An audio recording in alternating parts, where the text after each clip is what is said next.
Assalamualaikum warahmatullahi wabarakatuh. Bapak, Ibu sekalian, Bu Ayu Widuri yang saya hormati, Ustadz Hanan Ataki yang saya hormati, yang saya cintai, semua yang hadir dan menyaksikan Zoom meeting pada kesempatan ini, kami berbahagia sekali bisa mengadakan Zoom meeting ini, dan tujuan dari event kita hari ini adalah untuk berpartisipasi di dalam bulan inklusi keuangan yang diadakan oleh Otoritas Jasa Keuangan, di mana kami adalah salah satu pesertanya.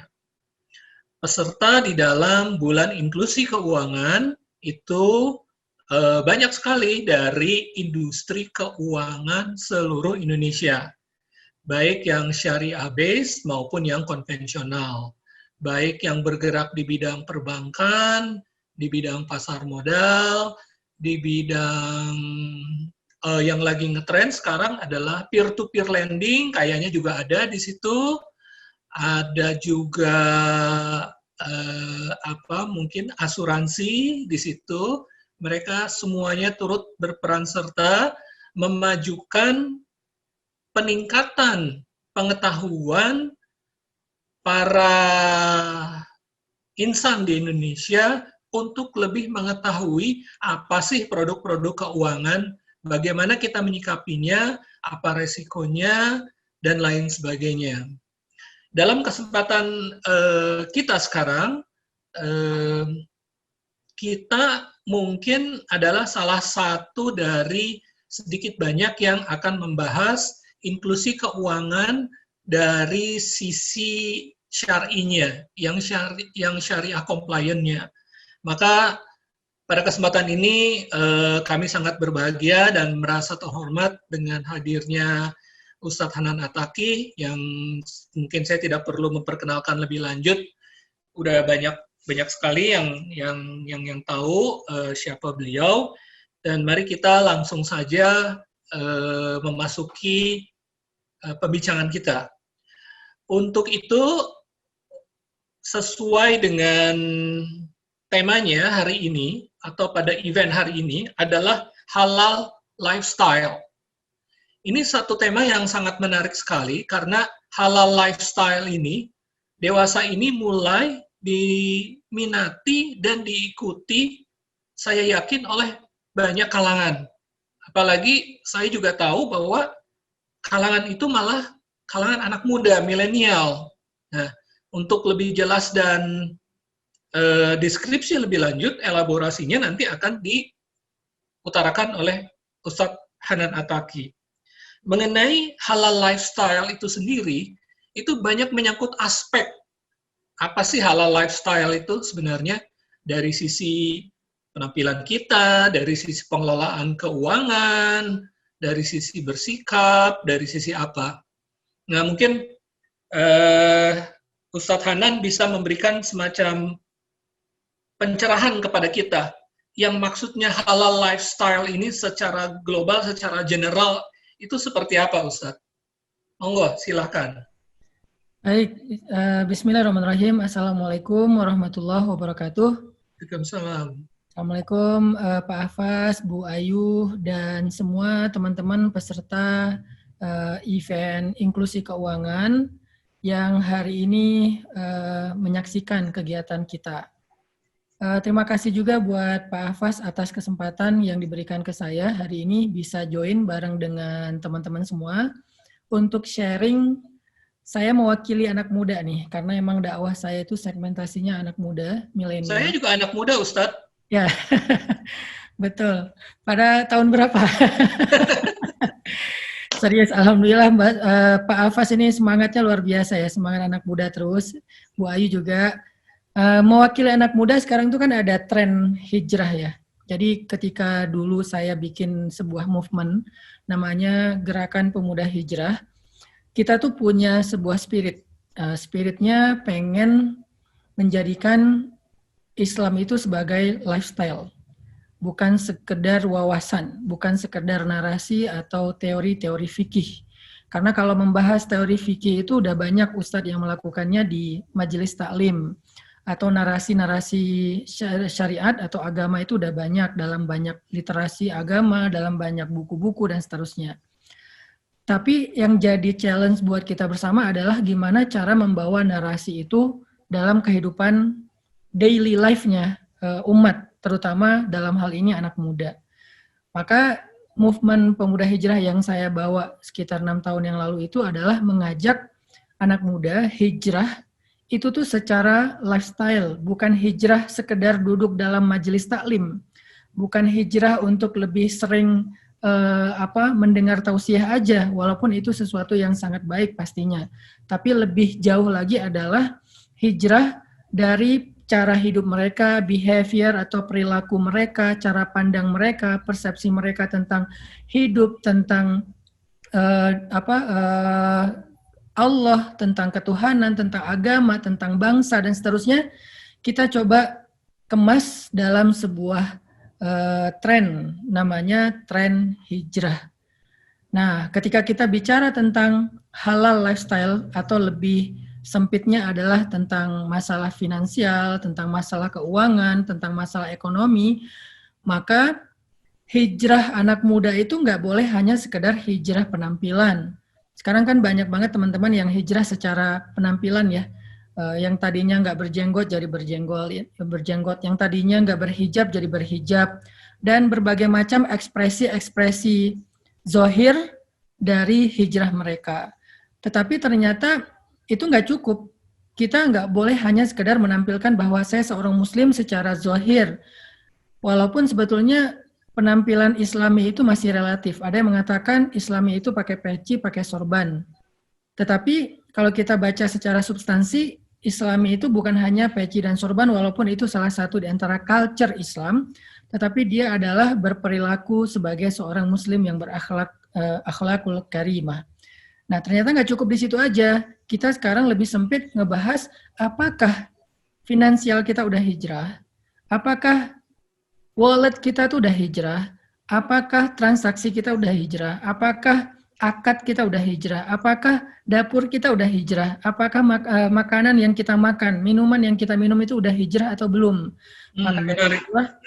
Maka dari itulah saya selalu mengajak untuk hijrah itu yang total. Jadi kalau misalnya kita lihat di dalam Al-Quran itu Allah nyuruh kita untuk mengambil Islam itu jangan sepotong-sepotong atau jangan parsial. Di mana Allah Subhanahu wa taala berfirman di dalam surat Al-Baqarah ayat 208, A'udzubillahi minasyaitonirrajim, Bismillahirrahmanirrahim. Ya ayyuhalladzina amanu Ya ayyuhalladzina amanu dukhulu fis-silmi kaffah. Wahai orang yang beriman, masuklah kalian ke dalam Islam itu secara kafah. Kafah itu bisa diartikan komprehensif. Kafah itu artinya tidak ada bagian yang kita ambil dan yang lainnya kita tinggalkan. Semuanya kita ambil bagian-bagian dari Islam. Sehingga ketika kita bicara hijrah, hijrah itu harus kafah. Baik itu hijrah secara penampilan, dari yang nggak berhijab dari berhijab, hijrah dalam urusan hubungan, dari pacaran jadi menikah, hijrah dalam urusan meninggalkan dosa, dari yang tadinya senang berbuat dosa jadi lebih taat, sampai hijrah finansial, hijrah cara hidup, hijrah tentang pekerjaan, transaksi, dan seterusnya, sehingga semuanya menjadi syariah. Ini baru disebut dengan hijrahnya itu total. Nah, hijrah total ini saya menerjemahkannya dengan halal lifestyle. Jadi cara hidup kita yang harus sudah dihijrahkan, bukan hanya satu bagian dari kehidupan. Gitu, Pak Afas. Iya. Terima kasih Ustadz. Itu secara umum bisa menggambarkan halal lifestyle itu. Nah, mungkin dari sisi aplikasinya nih yang sehari-hari nih, Ustadz. Betul. Mungkin dari sisi tadi disebutkan bahwa makanan kita bisa cukup mudah lah ya memilah-milah mana yang halal dan yang sebaiknya dihindarin. Kemudian busana juga banyak ininya. Karena ini bulan inklusi keuangan, maka mungkin kita akan menanyakan sedikit-sedikit contohnya nih, Ustadz, bagaimana transaksi finansial itu. Tapi sebelum masuk ke situ, saya hanya ingin memberikan satu informasi bahwa Otoritas Jasa Keuangan itu memberikan data bahwa aset-aset finansial syariah itu naik cukup drastis. Dari tahun ke tahun itu bisa naik sampai 20-30% per tahun. Artinya begini, deposito di bank syariah naik, obligasi sukuk yang diterbitkan oleh pemerintah naik, dan lain sebagainya. Transaksi-transaksi keuangan syariah itu naik. Jadi itu sejalan, dan saya rasa kesadaran itu sudah mulai ada, Ustadz. Nah, tetapi bagaimana kalau misalnya lingkungan kerja kita nih misalnya, kita mesti mempunyai rekening koran di bank konvensional. Kemudian kita katakanlah mesti punya kredit rumah di bank konvensional dan lain sebagainya. Walaupun sebenarnya udah ada bank-bank syar'i sekarang. Nah, itu kira-kira apa yang harus kaum muda milenial itu lakukan, Ustadz? Ya, Pak Afas, jadi sebetulnya hasil penemuan dari OJK tadi tentang tren baru dalam finansial syariah itu semakin naik itu berbanding lurus dengan semakin tingginya kesadaran umat Islam dan anak muda terhadap agama, yang saya tadi istilahkan dengan social movement-nya adalah hijrah sebagai lifestyle. Jadi ketika hijrah ini menjadi sebuah tren baru dalam cara hidup anak muda atau umat saat ini, maka otomatis kesadaran itu akan berimbas kepada cara pandang mereka tentang finansial, mana yang lebih syar'i, mana yang belum syar'i. Sehingga berbanding luruslah antara kesadaran untuk hijrah dengan kesadaran menggunakan finansial syariah secara konsepnya. Dan kita senang banget, di sini juga kita menjadi belajar ya, Pak Afas dan teman-teman semua, bahwa bicara tentang finansial syariah, mau itu transaksi, e-wallet, dan segala macam, itu tuh nggak bisa lepas dari bicara tentang campaign dan edukasi kesadaran umat terhadap agama. Karena pilihan mereka terhadap finansial syariah ini nggak bisa hanya mengandalkan sisi instan atau mudahnya dalam melakukan transaksi, nggak bisa hanya mengandalkan sisi mungkin keuntungan-keuntungan yang disediakan oleh salah satu produk atau brand, karena di situ tuh akan berat kalau hanya mengandalkan dari sisi mudahnya akses atau banyaknya bonus yang didapatkan, itu akan sangat berat. Justru yang diandalkan oleh para pegiat ekonomi syariat itu adalah sisi ideologisnya atau idealismenya. Karena orang yang memilih transaksi syariat itu pastinya nomor satu bagi dia adalah keberkahan, halal, diridhoi Allah, atau singkatnya adalah ideologis atau masalah fikih atau masalah idealisme. Sehingga kalau kita membidik segmen orang-orang yang belum sadar akan pentingnya syariat atau halal lifestyle, kita mungkin akan kewalahan karena mereka tidak melihat itu sebagai sesuatu yang penting. Yang mereka lihat sebagai sesuatu yang penting itu adalah keuntungannya apa buat saya. Kok saya susah banget ya mengakses transaksi ini dan segala macam, banyaklah keluhan itu yang datang ke saya. Ustadz, saya pengen pakai yang transaksi syariat, tapi susah. Saya pengen pakai rekening syariat, tapi ternyata ada kendala di sini dan di situ.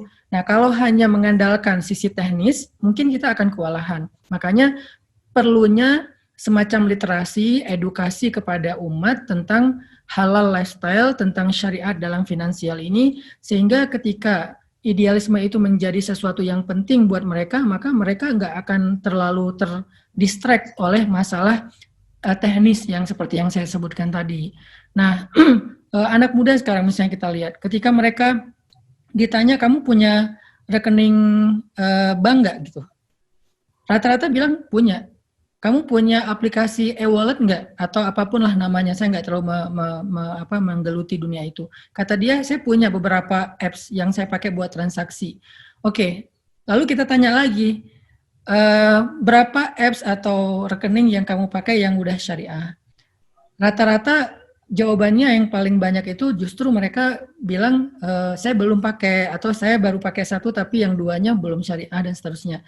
Ketika ditanya kenapa, jawabannya hampir seragam. Rata-rata ini lebih mudah. Yang belum syariah ini lebih mudah. Ini lebih gampang diakses. Atau yang lebih ini lagi, ini lebih banyak bonusnya, lebih banyak poinnya dan segala macam lah ya. Nah, itu tantangan-tantangan yang kayak gitu mungkin butuh waktu untuk kita pecahkan. Justru yang sekarang harusnya menjadi masukan buat teman-teman penggiat ekonomi syariah itu adalah edukasi umat tentang pentingnya halal lifestyle ini. Dan itu edukasinya nggak bisa hanya dengan sekedar taklim. Salah satu instrumen yang mungkin mainstream dipakai dalam edukasi syariah itu adalah taklim. Saya pikir itu udah agak ketinggalan zaman ya. Dan apalagi kalau kita membidik segmen anak muda yang usia di bawah 35 tahun, yang mereka udah melek teknologi, saya pikir instrumen taklim itu nggak terlalu efektif buat mereka. Kita harus menggunakan instrumen-instrumen lain. Salah satunya apa? Tren. Dan tren itu medianya adalah sosial media. Itulah yang kita gencarkan sekarang. Sosial media harus menjadi semacam corong komunikasi antara teori syariat kepada publik umat Islam yang ingin belajar tentang konsep syariat itu. Dan media atau sosial media nggak cukup hanya menyampaikan sebuah narasi. Mereka harus menyampaikan sebuah gaya hidup. Kita harus menampilkan gaya hidup syariat itu kayak gimana supaya ditiru. Itu yang disebut dengan tren. Sehingga dengan kayak gitu mudah-mudahan mereka akan mulai bergeser nih, hijrah dari yang tadinya belum syariah kepada yang udah syariah.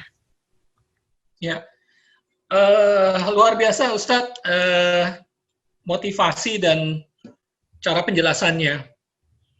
Tetapi kita tahu bahwa ekosistem di Indonesia khususnya itu masih didominasi oleh konvensional nih Ustadz. Ada beberapa teman-teman saya itu masih bekerja di institusi konvensional, di institusi keuangan konvensional. Jadi kalau bekerja di pabrik, di konsultan keuangan, di kayak gitu-gitu saya rasa tidak ada masalah ya, asalkan jangan bekerja di pabrik bir gitu misalnya ya. Tetapi banyak juga dari teman-teman kami itu bekerja di perusahaan keuangan yang konvensional. Katakanlah perbankan lah yang paling banyak gitu. Karena memang penampungannya banyak di situ dan institusi keuangan perbankan syariah, katakanlah leasing syariah, asuransi syariah, secara kuantitas itu masih kalah jauh. Sedangkan kesempatan untuk berkarir itu lebih banyak di sebelah sana gitu nih. Padahal keinginan untuk hijrah itu sebenarnya ada besar sekali. Mereka tahu untung ruginya dan seperti itu. Nah, bagaimana kita menyikapi kondisi seperti ini sambil mereka mencoba untuk hijrah tapi belum punya kesempatan gitu, Ustaz. Baik, Pak Hafaz. Bicara tentang sistem yang terjadi di negeri kita itu sebetulnya memang nggak bisa sekaligus ya. Bahkan ketika kita bicara tentang beberapa konsep syariah, itu juga masih butuh banyak revisi untuk benar-benar sampai ke level syariah murni. Karena memang semuanya bertahap kan, ada sunnatut tadarruj, ada proses-proses yang harus dilalui. Begitu juga ketika orang mau hijrah, nggak semua bisa serta-merta sekaligus hijrah, semuanya ditransfer ke rekening yang syariah dan segala macam, butuh transisi pastinya. Cuman memang ini pilihan masing-masing. Ketika kita udah tahu ayatnya, kita udah tahu hadisnya, kita udah tahu warningnya dari Allah, kita udah tahu juga janji-janji baik dari Allah ketika kita memilih pilihan yang lebih baik, maka sekarang kembali lagi kepada kita masing-masing. Tinggal keyakinan kita dan keberanian. Dan keberanian itu kan tergantung keyakinan ya. Makin yakin sama Allah, makin dia berani untuk mengambil sikap. ketakutan itu terhadap resiko itu sama dengan jumlah keraguannya kepada janji Allah. Jadi semakin yakin seseorang kepada janji Allah bahwa Allah nggak akan menyia-nyiakan pilihan kita, Allah nggak akan ninggalin kita sendiri, Allah nggak akan membiarkan kita susah gara-gara taat kepada Allah. Semakin yakin akan hal itu, semakin kita berani mengambil sikap untuk hijrah. Atau kalau kita masih ada sedikit keraguan, gimana nanti kalau, dan kita mengenyampingkan keajaiban-keajaiban dari Allah, maka semakin besar juga keraguan kita untuk mengambil sikap, jadi galau, jadi agak dilematis gitu. Makanya di sini yang harus kita kuatkan dulu adalah keimanan kita, baik secara personal, instansi, bahkan secara bangsa. Ketika kita udah semakin yakin bahwa bangsa ini kalau udah hijrah finansial, berkah dapurnya, insya Allah akan berkah hidupnya, berkah sosialnya, berkah negerinya, dimulai dari berkah transaksinya. Nah ini keyakinan yang harus kita bangun dulu bersama. Dan ternyata juga bukan hanya soal pilihan pribadi, tapi juga ketersediaan produk itu di masyarakat. Misalnya gini, kita bicara transaksi halal, transaksi syariah. Ternyata produknya belum menjamin apakah sudah murni halal, karena kita masih menemukan di lapangan banyak sekali produk-produk yang belum halal, Pak Afas. Contoh nih, kemarin pas Idul Adha rame-rame ngomongin tentang nyate-nyate, ada tren nyate-nyate kan Idul Adha. Ternyata satu hal aja, kuas itu belum banyak yang memproduksi secara kuas halal. Makanya banyak teman-teman industri itu mulai melek tentang memproduksi kuas halal yang tidak dibuat dari bulu hewan tertentu. Sehingga akhirnya ini yang harus juga diperkenalkan oleh insan penggiat ekonomi syariah. Jangan hanya memperkenalkan sisi transaksi yang syariah, tapi produknya juga belum benar-benar syariah. Nah, jadi harus balance dan komprehensif tadi. Yang transaksinya sudah syariah, pilihan pribadinya udah berani ke syariah, tapi produknya juga harus disediakan sebanyak mungkin. Ini challenge buat kita bersama lah. Makanya saya pikir kegiatan inklusi keuangan ini bukan hanya dihadiri oleh para pegiat transaksi syariah ataupun finansial syariah, mudah-mudahan juga dihadiri oleh para industri produk-produk syariah ya, atau brand-brand syariah, sehingga akhirnya semuanya tersedia dengan baik di marketplace itu, insya Allah. Ya, baik sekali Ustadz. Jelas sekali tadi penjelasannya.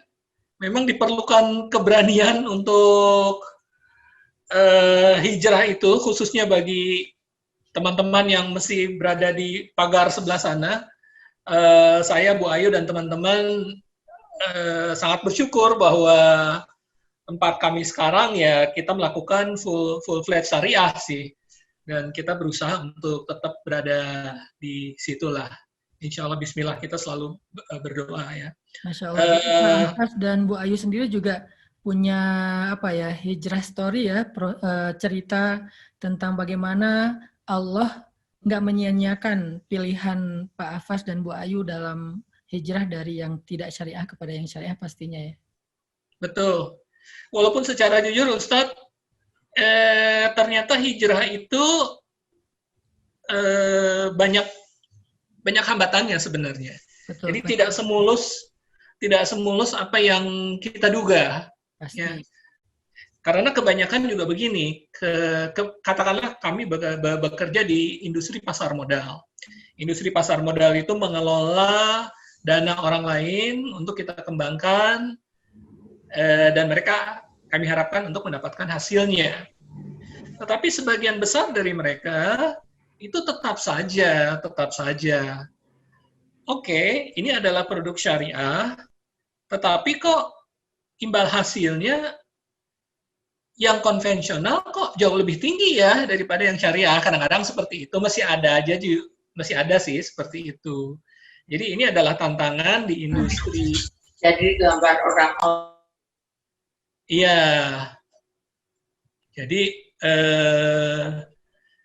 Jadi persoalan itu masih ada di lapangan, bahwa kita dibanding-bandingkan, yang penting adalah berapa sih imbal hasilnya. Ujung-ujungnya sih seperti itu.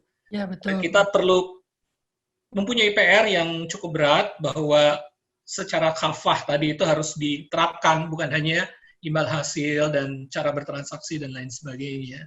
Betul. Makanya dalam finansial syariah atau perdagangan syariah, hitungan untung dan rugi itu berbeda dengan konsep logika kita, logika atau matematika kita. Kalau matematika kita itu kan berdasarkan angka ya, angka yang besar dan angka yang kecil, itulah bedanya untung dan rugi. Tapi dalam Islam atau dalam konsep syariah, untung rugi nggak dilihat dari angka aja, tapi juga dilihat dari nilainya.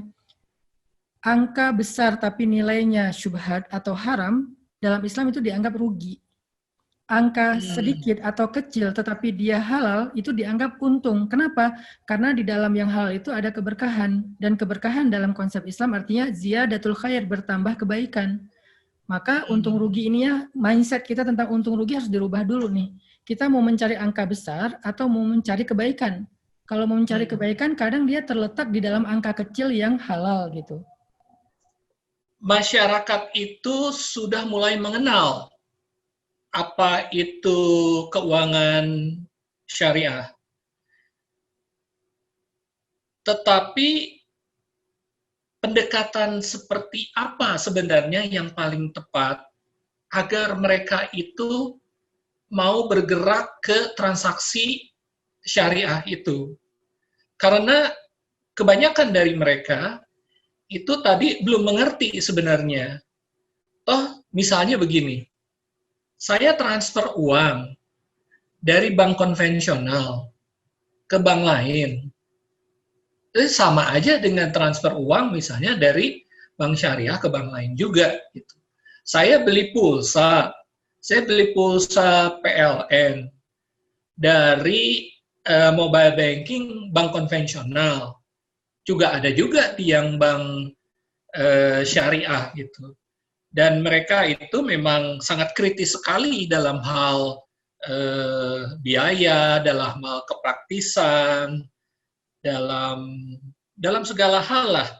Jadi sebenarnya kita sebagai praktisi di industri keuangan syariah, kita memang harus menghayati apa sih yang ada di benak mereka untuk mereka mau lebih gencar lagi hijrah. Nah, kira-kira saran dari Ustadz Hanan Attaqi itu seperti apa? Ya, Pak Afas, jadi seperti yang saya sampaikan tadi, sebetulnya hijrah anak muda atau lebih luasnya adalah umat Islam dari sistem keuangan yang non-syariah kepada yang syariah, itu tuh sangat tergantung dengan kesadaran mereka tentang agama. Jadi bisa dibilang kayak awareness mereka tentang Islam itu berpengaruh langsung kepada pilihan mereka dalam menggunakan transaksi syariah atau yang non syariah. Makanya kita hampir nggak punya pilihan ya, kecuali terus berusaha untuk mengembangkan konsep edukasi.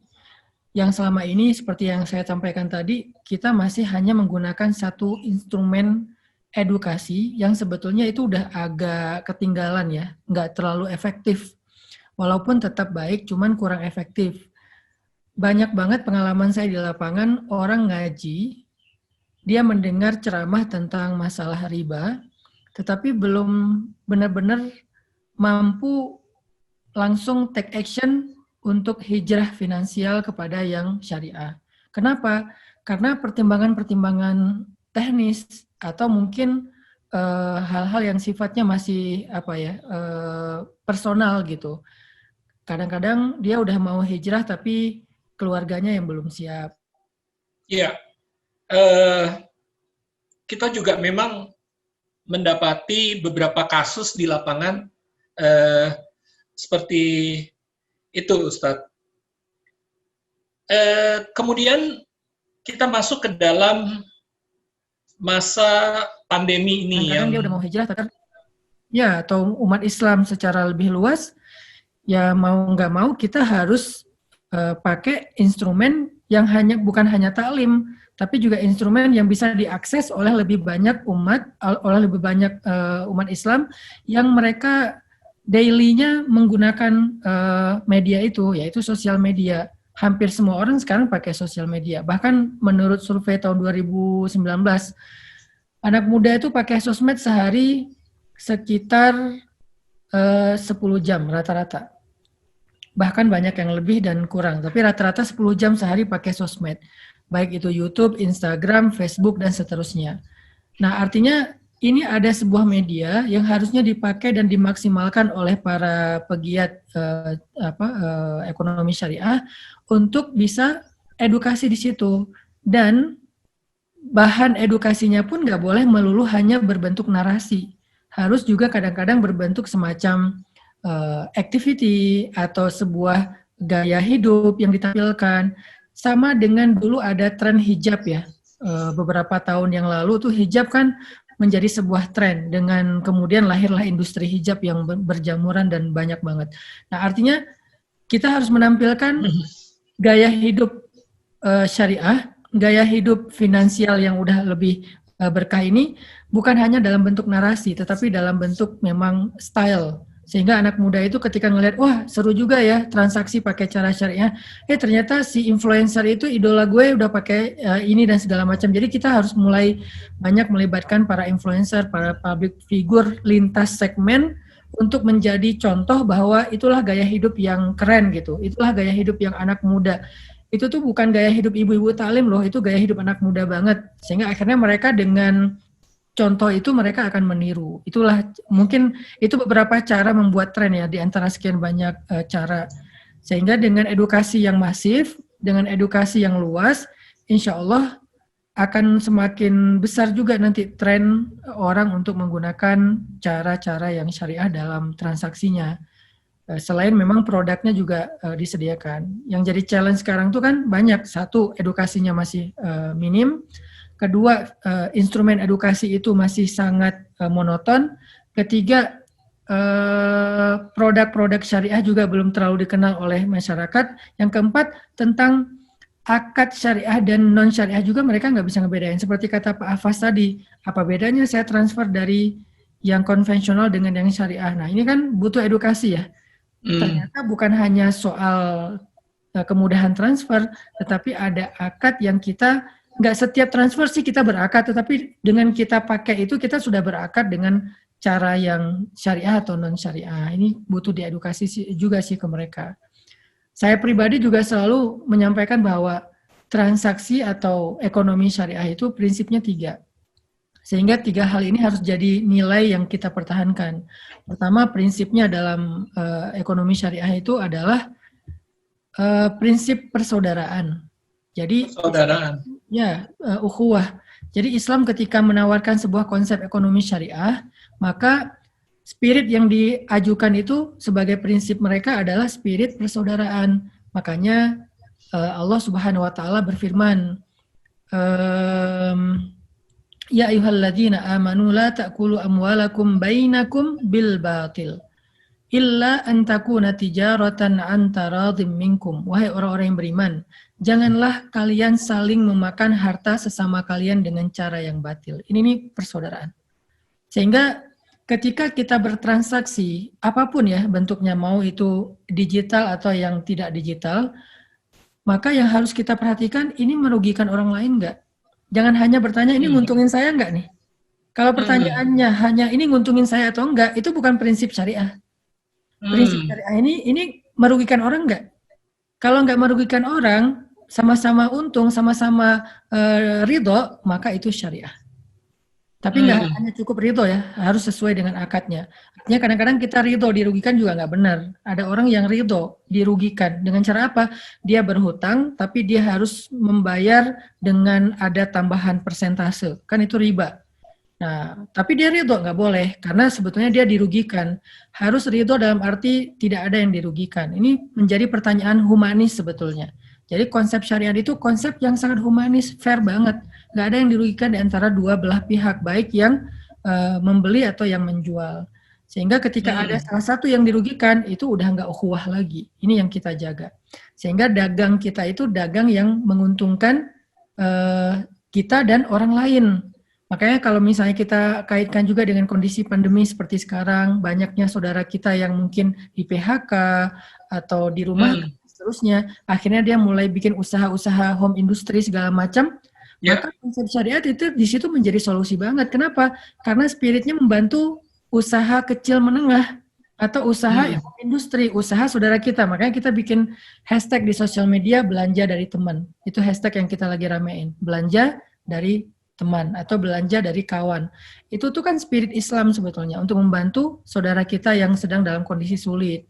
Dan itu ada ayatnya, Allah sendiri yang mengatakan di antara amal soleh yang paling besar di sisi Allah itu adalah it'amun fi yaumin dzi masghabah, kata Allah di surat Al-Balad. Memberi makan pada hari terjadi kelaparan. Memberi makan di sini nggak hanya ngasih makan, tapi memberi makan di sini ngasih pekerjaan atau kita membeli kepada orang yang berdagang karena dia susah.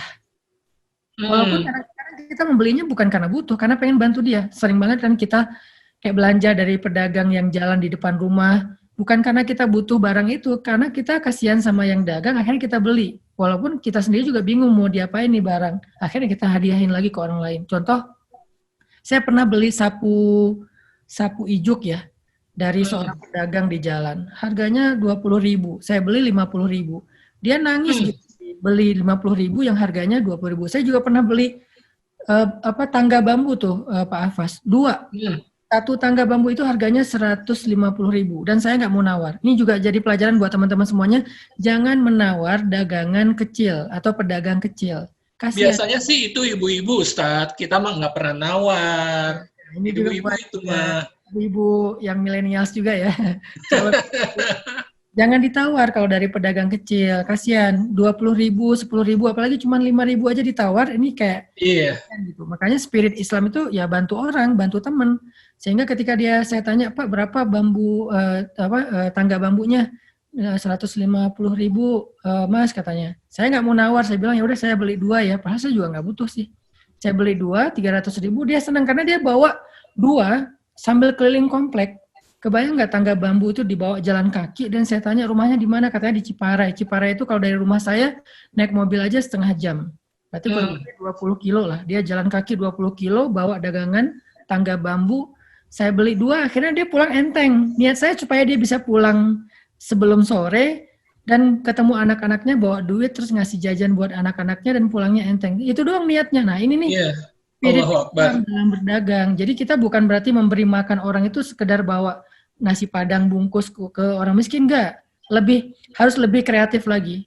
Dan kalau hanya ngasih makan nasi bungkus ke orang miskin, rasanya kurang baik, tapi belum terlalu mendidik lah. Karena kita membiasakan orang menerima tanpa ada ikhtiar kan. Kalau ini kan kita memberi kepada orang yang berusaha, yang bekerja. Sehingga besok dia lebih semangat lagi bekerja. Masya Allah, mudah-mudahan hari ini saya ketemu dengan orang baik yang mau membeli dagangan saya. Kan jadi gitu, bukan ngemis. Nah ini juga bentuk dari it'amun fi yaumin dzi masghabah, memberi makan pada hari terjadi kelaparan. Dan itu variannya akan sangat banyak. Contoh-contohnya sangat banyak. Itu spirit pertama dalam halal lifestyle, yaitu membantu orang lain gitu, Pak Afas. Iya, menarik sekali, Ustadz. Memang dalam kondisi sulit gini, kita jangan jadi raja tega lah. Kalau di supermarket besar kita nggak bisa nawar, tapi kalau pedagang kecil kita nawarnya mati-matian gitu ya. Beda dikit aja kita pindah pedagang gitu ya. Nggak boleh lah kayak gitu. Itu pelajaran yang sangat berharga sekali. Atau misalnya masa cuma 2.000 aja kita rame gitu kan? Iya. Parkir itu nggak minta gitu, kasih aja 2.000 nggak apa-apa kok. Atau kita naik ojek pangkalan misalnya, berapa bang gitu, 13.000. Aduh nggak ada uang kembalian gimana nih? Nggak usah nyari, udah kasih aja 15.000, beda 2.000 doang. Nah hal yang kayak gitu kita kadang nggak sadar itu tuh sedekah loh. Jangan berpikir bahwa itu tuh rugi, 2.000 saya nggak ada kembalian, dasar si abang pasti akal-akalan dia aja nih biar dia dapat 2.000 tambahan. Niatkan sedekah, transaksinya dengan Allah, jangan dengan orangnya, sehingga kita akan mendapatkan pahala yang lebih, dan pahala itu berbentuk kebaikan dunia dan akhirat kita. Amin, insya Allah, Ustadz. Nah, Ustadz, kemudian kita masuk sedikit ke dalam perekonomian atau dalam investasi ini di bidang pasar modal. Kondisi sulit, kita harus berhemat, ya. Tentunya membantu sesama saudara tadi yang seperti Ustadz ceritakan, tetapi juga kita juga membutuhkan untuk sebuah investasi Artinya kita tetap berusaha untuk mendapatkan side income, passive income, kita bekerja, kita berusaha untuk mendapatkan passive income. Beberapa di antaranya mungkin katakanlah ada deposito di bank syariah, kemudian ada orang juga yang mulai membeli emas, karena emas itu inflation adjusted, kemudian juga ada yang mencoba untuk membeli properti, ada yang membeli saham berbasis syariah, reksadana, atau yang sekarang lagi marak adalah kita berinvestasi di peer-to-peer lending, di mana kita membantu orang yang membutuhkan sambil kita mendapatkan bagi hasil yang cukup. Nah, ini para milenial ini mereka itu nampaknya mulai sadar ya, mau merencanakan keuangan sejak dini. Financial planning mereka itu sebenarnya udah mulai jalan gitu. Jadi mereka mengatakan kalau bisa sih saya umur 40-50 saya udah bisa pensiun dengan nyaman gitu. Nah, dalam masa pandemi dan kita berinvestasi dengan prinsip syariah, kira-kira sebenarnya apa sih sebenarnya yang difikirkan oleh para milenial ini? Kan Ustadz sering bersinggungan dengan mereka gitu. Apa sebaiknya yang mereka lakukan?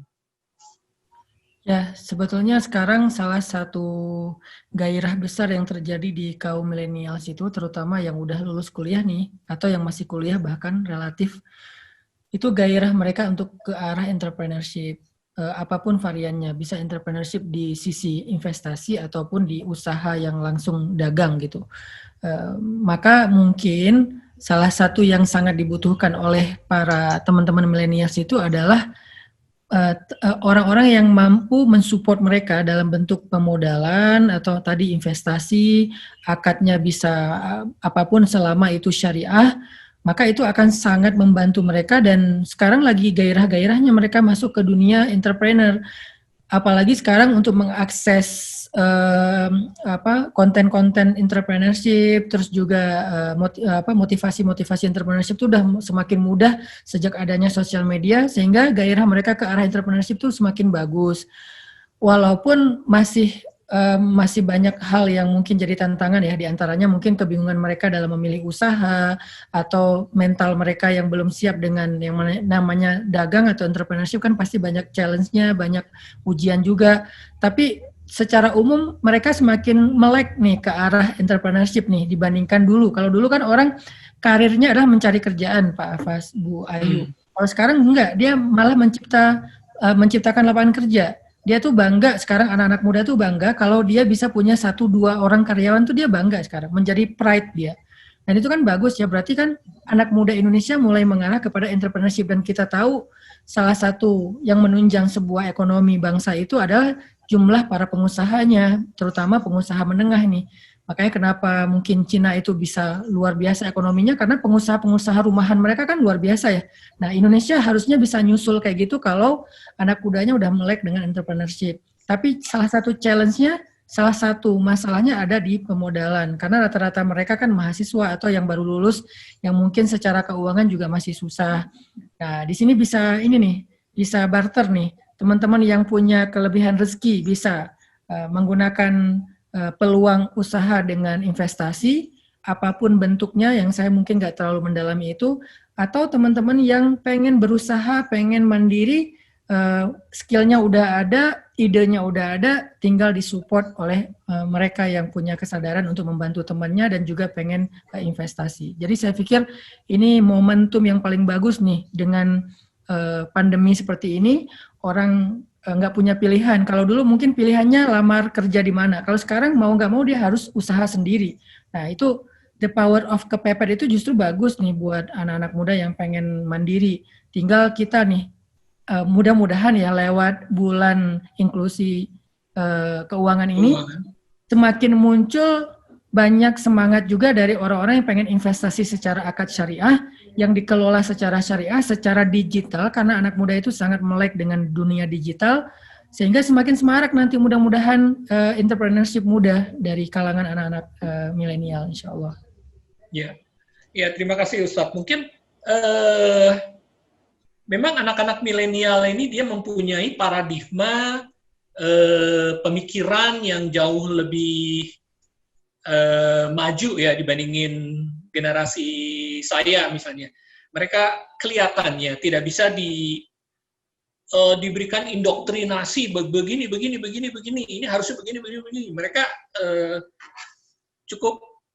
cukup agresif lah dalam hal berpikir itu. Kadang-kadang mereka juga berpikir bahwa kayaknya ini orang udah out of date nih, gitu. Karena mereka baru fresh graduate, mereka punya akses internet ke seluruh dunia, di mana mereka mendapatkan segala jenis ilmu yang dulu saya nggak punya, gitu ya. Nah, Ustadz bersinggungan dengan para milenial ini, sebenarnya bagaimana sih sebenarnya cara mengedukasi mereka? Apakah caranya begini misalnya?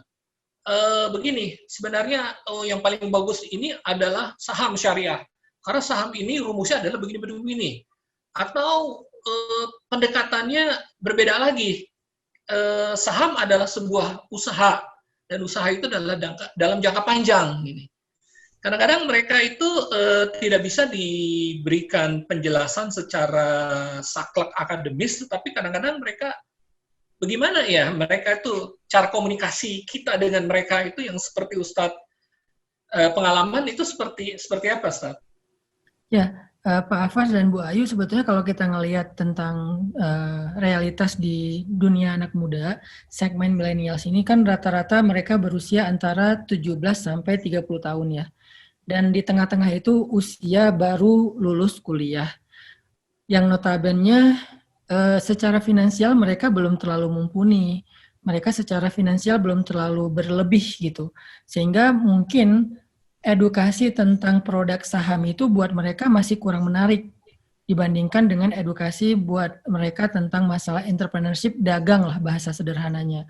Karena itu yang lebih praktis untuk mereka kerjakan. Sehingga kayaknya teman-teman pemain saham syariah ini bisa memberi mereka support dengan memperbanyak komunitas para investor syariah yang mau berinvestasi secara digital, tetapi nanti marketnya adalah segmen anak muda. Jadi mereka bukan sebagai investor, karena anak muda ini kalau diajak ke main saham, bukan mereka nggak tertarik, tapi realitasnya mereka masih belum berkelebihan. Kan biasanya notabene yang saya tahu nih orang main saham itu kan harus orang-orang yang punya kelebihan ini ya, finansialnya lumayan mampu lah ya. Kalau pas-pasan banget dan mereka butuh dalam waktu singkat melihat hasilnya, kayaknya memang mereka akan memilih ke arah dagang. Nah, sebetulnya ini bukan masalah selama kita nanti bisa menyediakan sebuah semacam platform, atau kalau nggak platform pun semacam komunitas para investor-investor syariah yang mau main di kelas menengah ke bawah atau di UMKM atau di home industry dan anak-anak muda yang kreatif segala macam, itu masih besar sekali peluang di sana saya lihat. Karena saya juga coba mulai ke arah sana, beberapa teman-teman yang punya platform syariah. Kemarin kita kayak ngembangin para anak muda yang main panahan misalnya. Sekarang saya lagi senang main panahan. Ternyata Boyer, pengrajin busur panah Indonesia itu secara kualitas nggak kalah dengan dari Korea, Chinese, dan juga dari Turki.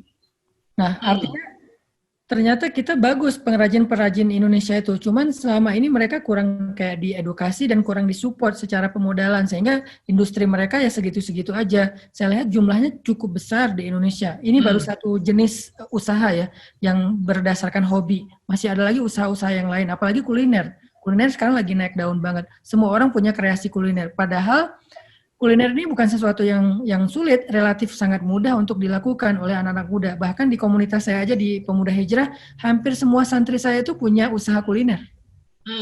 Online juga ya? Ya? Dagangnya online gitu ya? Online rata-rata. Hampir semua, mungkin 90% dari santri saya itu punya usaha kuliner dan mereka online. Nah, bisa nggak itu menjadi semacam pasar untuk para investor syariah agar lebih dikembangkan lagi dan nanti akan kolaborasi dengan teman-teman pemain digital marketplace dan segala macam, sehingga mereka juga punya platform yang totally udah syariah semua, dari produknya syariah, kemudian platformnya syariah, investasi akadnya syariah.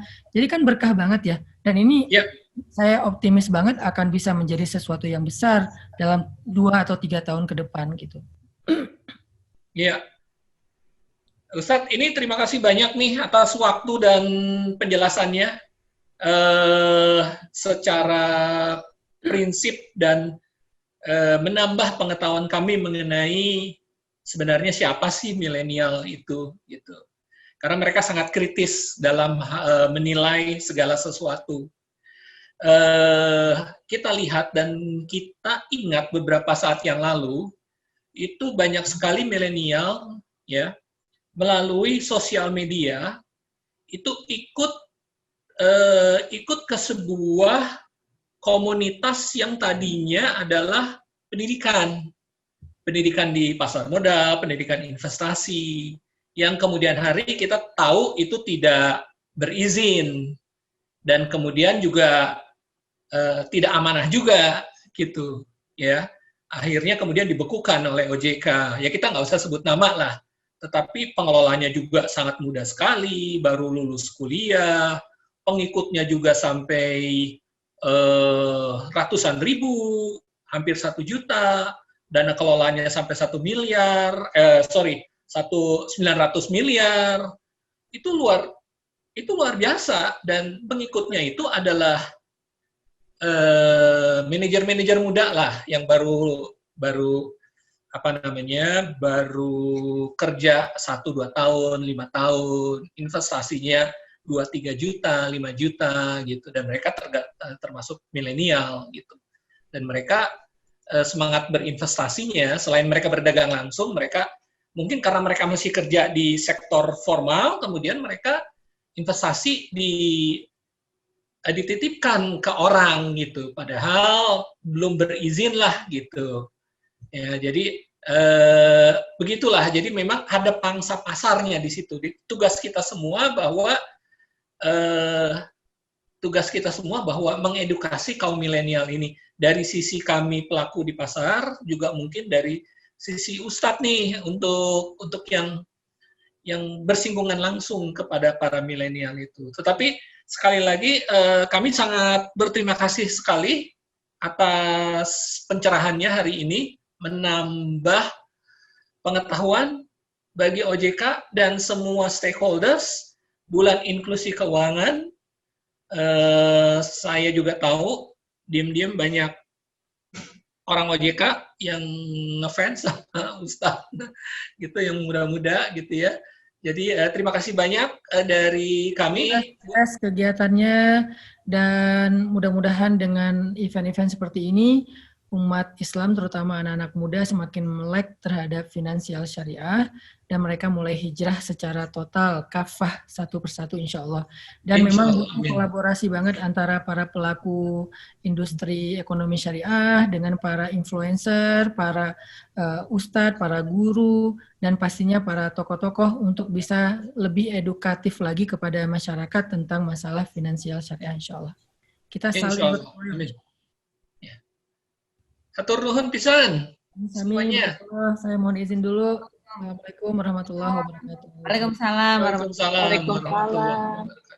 Alhamdulillah, hari ini kita sudah menyelesaikan wawancara, interview, atau sharing knowledge dengan Ustadz Hanan Attaqi, dan kami sangat berharap bahwa talk show, tapping kita bisa berguna dalam event Bulan Inklusi Keuangan yang diadakan oleh OJK.